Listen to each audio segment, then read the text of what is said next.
Light of the Emperor by Darius Hinks. Luco Voltis, apothecary biologus of the Ultramarines' first company, set to work. He opened the man's head using an autopsy saw, ripping through membrane and then bone, filling the air with blood and dust. Then, after pausing briefly to study the incision, he used forceps to lever the skull apart with a dull crack, revealing the soft tissue beneath. He was greeted by a labyrinth of glistening whirls. The sounds of the outside world faded as he lost himself in a wonderfully complex realm of blood vessels and ventricles.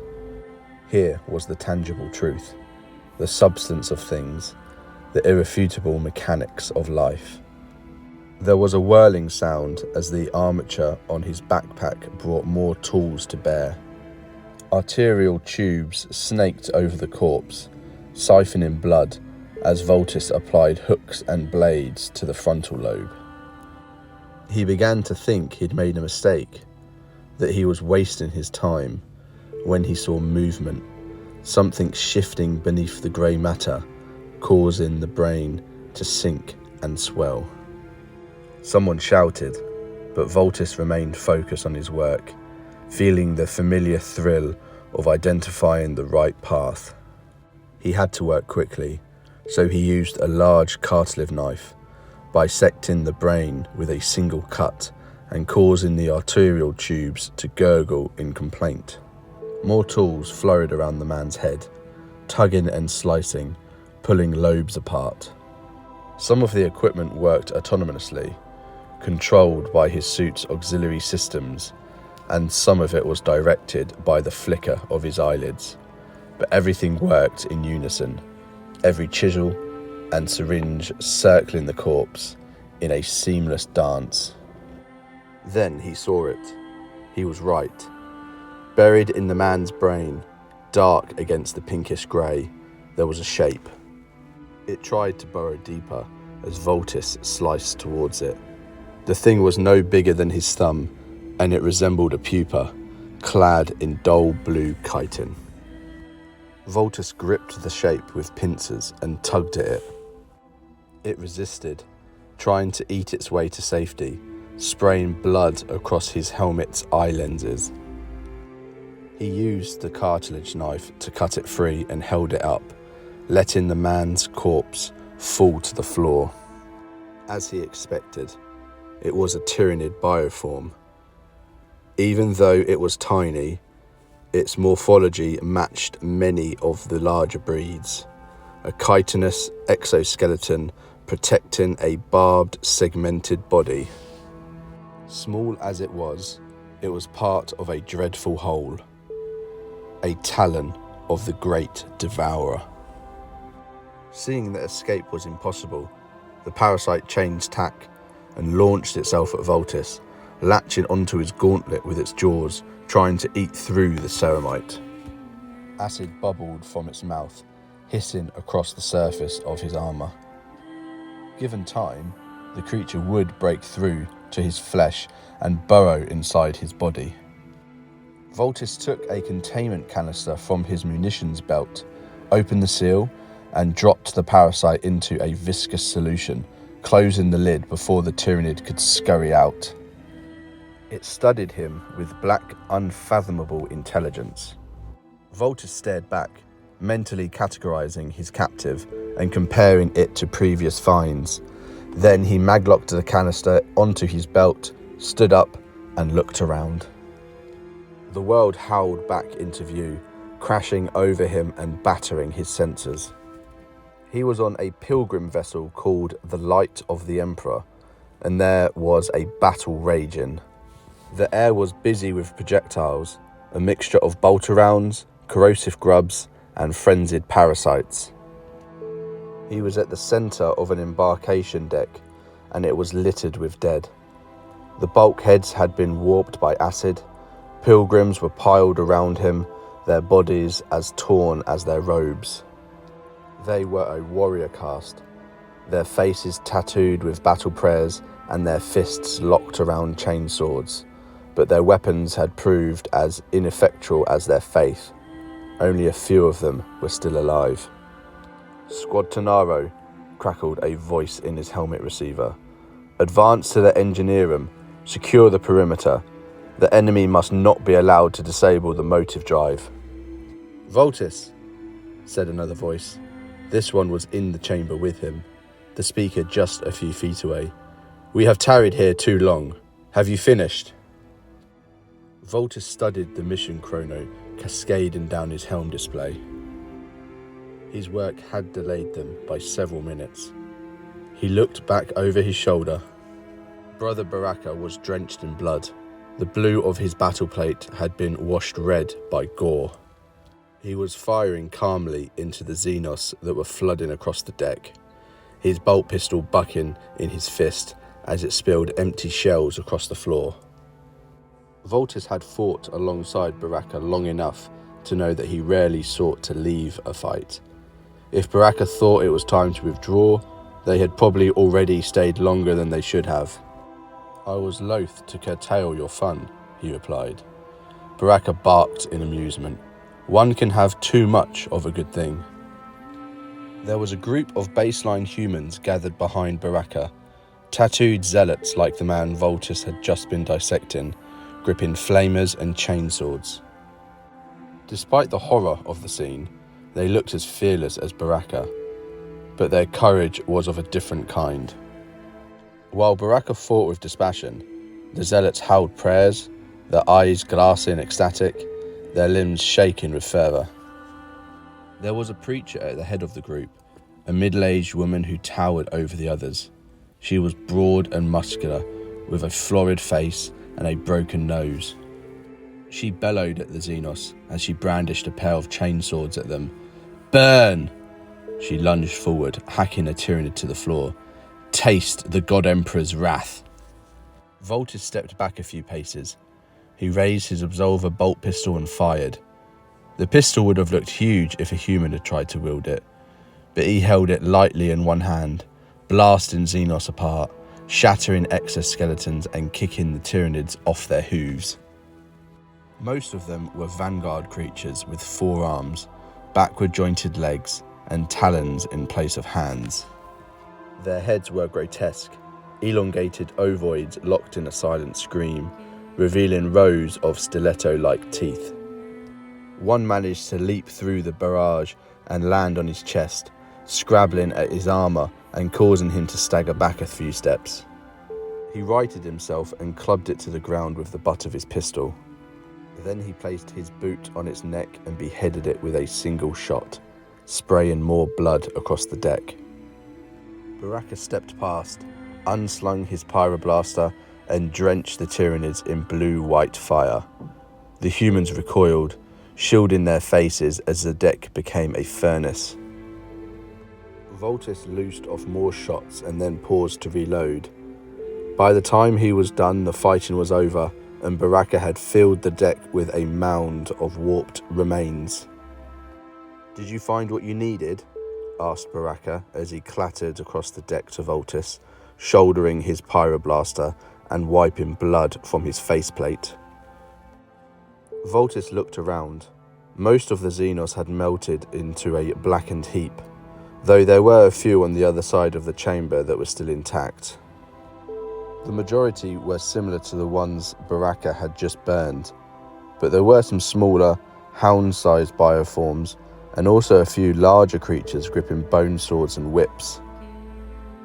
The weapons were living extensions of their bodies, like hardened tumours, but some of them resembled human weapons.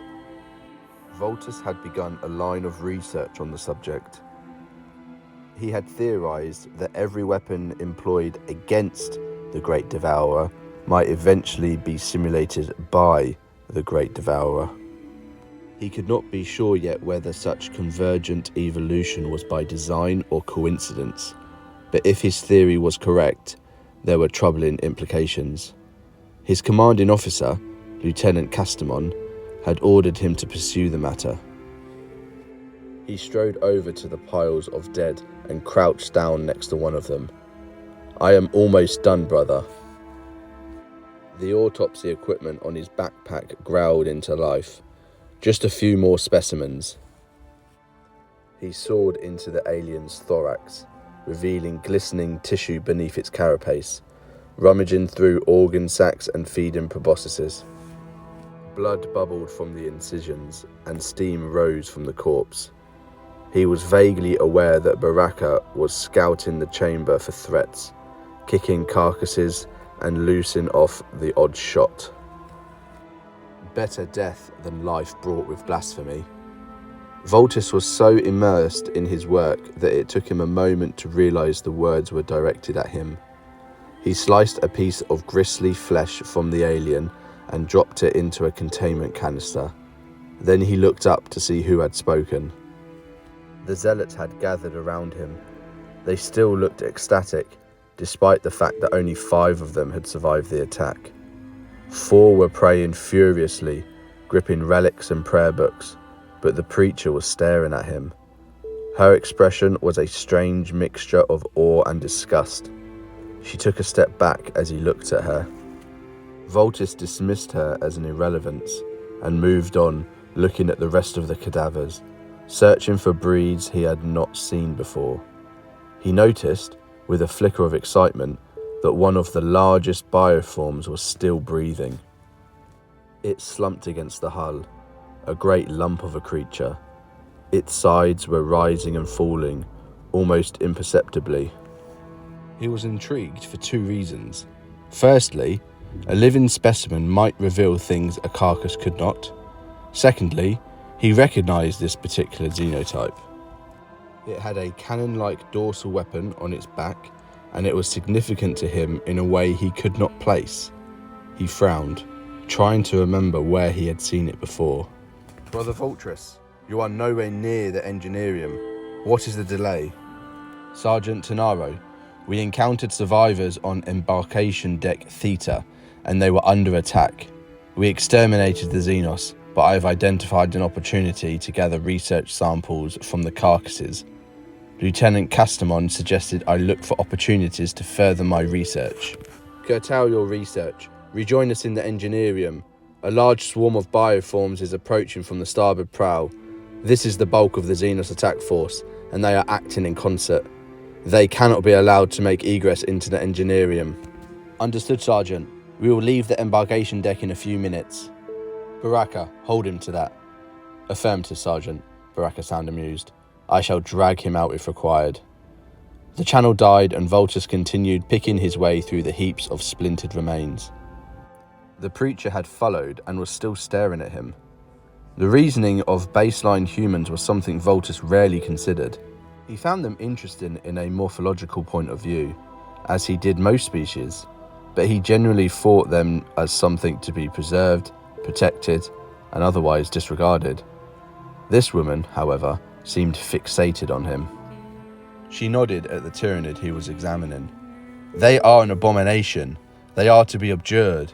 They are unworthy of your interest. Her eyes flashed. You diminish yourself by touching them. The God Emperor did not intend his sons to comprehend such, she grimaced, staring at the carcass. Evil. The woman's eyes filled with righteous triumph. She was clearly proud that she had managed to share her thoughts with him. He considered her words. You think it is wrong to seek knowledge? She gasped at him, clearly shocked that he had addressed her. Where do you think such knowledge will lead? She glanced at her hymnal. All the knowledge we need was given to us by the God Emperor of Holy Terror 10,000 years ago. How do you think we knew your pilgrim ship was in danger? He asked. She was growing less afraid of him. There was wrath in her voice now. You knew because the Emperor willed you to know. Where there is light in our thoughts, it is because he has chosen to cast it. Only the light of the throne can lead to salvation. She glared at the Tyranids again. Fear the alien, hate the alien, kill the alien. Nowhere in any of his works does the God Emperor exhort us to learn anything from the alien. We were led to you by a series of familiar warning signs, signifiers that we have identified and catalogued during previous contact with this species.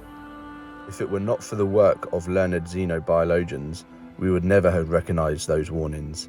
we would not have known that a Tyranid splinter fleet had travelled so deep into the sector. It was hunger for knowledge that sank the galaxy into the great darkness, whispered the woman, staring at her book. It was hunger for knowledge that almost destroyed humanity.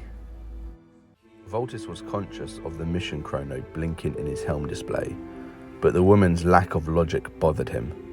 She was probably deranged or traumatized by bloodshed. It was unusual for a human to speak to him in this way, or to speak to him at all for that matter. But he felt a need to correct her. However insignificant she might seem, Lord Guilliman had made it clear in his masterwork, the Codex Astartes, that humanity must improve or perish. And since his return to the Imperium, Guilliman had restated his belief. Humanity must be armoured with reason and knowledge. My hunt for knowledge is not an idle whim, he said sharply.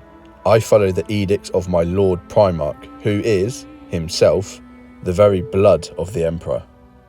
The preacher blanched. She clearly still wanted to argue, but the words would not come. She flinched and grimaced, casting him sidelong glances. Voltis, Baraka! Sergeant Tenaro's tone made it clear that something was wrong. Sergeant? The swarm has changed direction. They are no longer heading to the Engineerium. Baraka walked over and stood near Voltis. What is their current heading? They went below, to the embarkation decks. Which one? Asked Baraka. Theta, the deck you are on. Are you still... The sergeant's words were drowned out by an explosion. A lancet window to Voltis's left collapsed. It was dozens of feet tall, stretching up to the vaulted ceilings, and as it broke, it hurled glass and rockcrete through the air. Then it vomited a tide of Tyranids into the chamber. Voltis and Baraka both dropped to one knee and opened fire, spitting bolter rounds into the numberless host. Voltis immediately saw that they would be unable to hold them back. The swarm pouring through the window was much bigger than the last one, and there were larger shapes lumbering into view in the next chamber. Covering fire, barked Baraka as he clambered onto the ruins of the window frame. Voltis strode forward, unleashing shots as glass continued to rain down around them. Baraka reached the top of the wreckage and swapped his pistol for his pyroblaster, dousing the Tyranids in flame and Promethean. The air filled with smoke and the stink of burning chitin. I can hold them here for a few minutes, cried Baraka, raising his voice over the roar of gunfire, alien shrieks, and the sound of exploding flesh. Take the pilgrims! He nodded to one of the exits. Rejoin the squad on the upper decks. Voltis waved the pilgrims back towards the doorway, still firing as he went. Some of them had flamers, and they howled prayers as they added to the inferno. Voltis could see Baraka's logic. There was no way the two of them could hold off the attack, and it would serve no purpose for them both to die. But he bridled at the idea of leaving Baraka. He was a veteran of countless engagements. Losing him would be a tragedy for the chapter. But, if Voltis was honest with himself, that was not why he hesitated. He and Baraka had been recruited together. They had become chapter aspirants on the same day. Voltis had known Baraka longer than any other person. He would not leave him. The God Emperor has judged us, said the preacher, remaining where she was. She readied her chainswords as Tyranids swarmed through the flames towards them, dragging their blazing bodies closer. Her face was rigid with horror. He has found us wanting. Voltis was only half aware of her words. He was studying the Tyranid he had noticed earlier, the large bioform that was still breathing. The heat of the flames had prompted his memory. He knew, now, where he had seen the species before. I was still a scout, he said, looking at the preacher as he reloaded his pistol, when I first encountered the Great Devourer. She said nothing. I was on the desert world of Opis, in the centre of a storm, my eye lenses clogged with sand. Our captain ordered me to advance with the rest of the company, but I had spotted something the others missed. A wounded biomorph, hidden by the storm, trying to escape. It was crawling away from a Promethean refinery, taking cover behind a fuel line. The woman looked unsure whether it was appalling or wonderful that he was addressing her. "If I saw that now, I would know how odd it was," he continued. "Tyranids do not flee. Their only instinct is to feed. They feel no pain. They do not consider their own safety. But in those days I knew little of their habits or predation patterns. I was yet to embark on the path that would lead me to become an apothecary biologist. I told my sergeant I had seen something circling back towards the edge of the facility, and he gave me permission to track it." "You need to leave," growled Baraka, glancing down at him as more Tyranids exploded into the chamber. They were cascading through another huge lancet window. "I am right, brother. You know I am. Go." "Stand on the deck," Voltus said, glancing downwards at Baraka's boots. Baraka stared at him, looked around the chamber, and then laughed. They had fought together so many times, it sometimes felt like they had a psychic bond. "Understood," he replied, still laughing as he continued to fire his pyroblaster and backed down the pile of rubble. "Even then," continued Voltus, talking calmly to the preacher despite the hell erupting all around them, "I sensed the Tyranid swarm might be more than just a mindless plague. My interest in their feeding habits was already growing. Rather than killing the wounding creature instantly, I allowed it to crawl a little further, curious to understand why it was moving with such purpose." He gestured to the large wounded creature lying just a dozen feet away from where he was standing. It was almost identical to that one. The markings were different. It was the same angry red as Opus's son, but it was otherwise the same. Baraka backed towards them, spewing fire into the host. A man-sized Tyranid leapt at him, propelled by powerful backward-jointed legs. It landed on Baracus' shoulder and raised its claws, preparing to behead him. Voltus's pistol barked in his fist, and the monster flipped back into the fire. More of the foul Xenos creatures broke through the flames. A pilgrim collapsed, her body sliced in two by a wickedly barbed limb. Another crumbled to the deck as alien talons disemboweled him. The monsters were approaching from dozens of directions now. The chamber was a confused maelstrom of flames and claws. "Abominations!" howled the preacher, lashing out with her chainswords as the Ultramarines fired into the tumult. "Back to the abyss!" Voltus was impressed by her courage. It made him even more determined to illuminate her. "I followed the creature to the fuel line," he said, amplifying his words through the mouth grill of his helmet, making sure she could hear him. More windows exploded. Another pilgrim was torn to shreds, and the two Ultramarines were now fighting side by side, parrying blows, using their guns as clubs between shots, and crushing skulls with their boots and fists. "Voltus!" growled Baraka, as he struggled backwards as he grappled with the frenzied Xenos. "You can reminisce later." The pilgrims were all dead, and the preacher was screaming incoherently, but she was still fighting, stumbling and reeling as she fended off attacks. "I thought the straggler was going to cut the fuel line," recalled Voltus. "It seemed so set on reaching that pipe, so without any knowledge of my foe, I opened fire, thinking I was saving my brothers from danger. In my ignorance, I felt heroic." Tyranids were now clawing up through the floor and in through the walls, preparing to wash the Ultramarines away on a wave of talons and bladed bones. "Emperor, save us!" howled the preacher. "But when I fired on the creature," said Voltus, "I saw the truth. My lack of knowledge had led me astray. The thing was volatile, filled with explosive acids. A living bomb. It wanted me to kill it because, in death, it detonated, igniting the fuel line. I survived the blast." He hesitated. "Some of my brothers did not." For a fraction of a second he was paralysed, remembering the shame of his failure on that day. Then he fired at the dying Tyranid near the ship's hull. It exploded, filling the air with burning acid. The detonation was so violent that it ripped through the hole, revealing the whirling stars beyond. There was a dazzling white corona, like the halo of a saint, and then the blast was extinguished. Voltis and Baraka maglocked their boots to the deck, and Voltis grabbed the preacher by the arm, hauling her to his side. But the Tyranids, unprepared, were sucked towards the rent of the hull.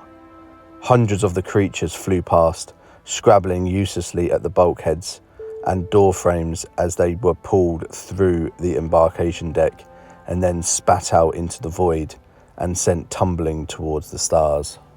Voltis watched for a moment. Then he dragged the preacher back through the doorway. Once Baraka had followed, he slammed it shut. Even through the armour-plated door, they could hear the remaining Tyranids drumming and clattering across the deck as they were hurled to their deaths. "The superstructure might not hold," said Baraka. Voltis nodded. "Make for the upper decks." The preacher stared at him but said nothing as they ran down passageways and climbed ladders, closing blast doors and airlocks as they went. A few minutes later, they reached the observation deck, dominated by an enormous tactical hololith showing the outside of the vessel. They paused to watch as hundreds, possibly thousands of Tyranids tumbled into the void. The preacher stared in wonder. "Fortify your mind with study," said Voltis, pleased that she had lived to tell others what she had seen. She turned to face him, but before she could reply, there was a pounding of boots on metal as the rest of the squad entered the chamber. Sergeant Tenaro strode over, looked up at the hololith and laughed. "Good work, brothers." Voltis could hear the grin in his voice as Tenaro clapped him on the back. A crowd of pilgrims emerged from behind the Ultramarines, tattooed zealots that rushed over to the preacher, whispering prayers and kissing her blood-stained hands. The preacher looked at Voltis, and all her anger and disgust had vanished. She gripped the people nearest to her and embraced them, tears of joy in her eyes. "What happened?" gasped one of the pilgrims. "All hope was gone," she said, looking at Voltis and Baraka. "Science and tactics came to nothing, but then," her voice shook, "the Emperor reached out his hand. He reached into the ship, the light eternal." Her tears were flowing freely now. "I saw it."